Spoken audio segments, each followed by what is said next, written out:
Hello everybody, welcome back. Today as well we have got you another video. In this video I'll show you how you can turn off Wi-Fi on WhatsApp on iPhone. But before that, please do make sure to like our video, subscribe our channel, and yes, without any further delay, let's get into it. For that, there are 2-3 steps that you can do. The first one would be simply for you to access your settings of your phone. Now scroll all the way to the bottom till you access your WhatsApp app right over here from the list. There we go. Tap on it.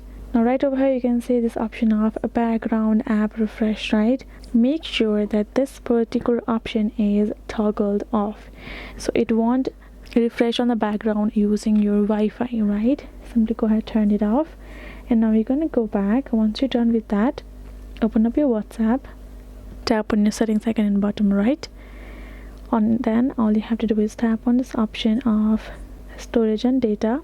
Right over here you can see this option of media auto download, so all you gotta do is tap one of each and make sure the never is turned on instead of Wi-Fi and cellular. So for example, if this one particular option is turned on, whenever you are in the reach of Wi-Fi and you're connected, your document or your photos file will be downloaded with the source of it. But so you can choose it accordingly when you're on your cellular data, or you can choose to never. Right now go back and do the same for your audio, video, and documents accordingly. Simply toggle them on to never. Once you're done with that, you're gonna go back again, access your settings. Now go ahead, go on top and tap on this option of general. Now tap on this option of iPhone storage and simply get your WhatsApp app right over here.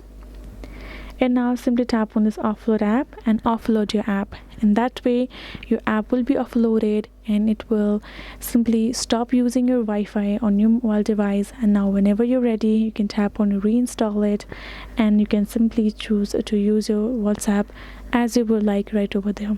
You can always choose to simply switch your cellular and Wi-Fi whenever you want to use your WhatsApp to avoid it using your Wi-Fi. That is how you can do it. Hope this video was helpful to you all. Thank you so much for watching, and yes, I'll see you guys in our next video.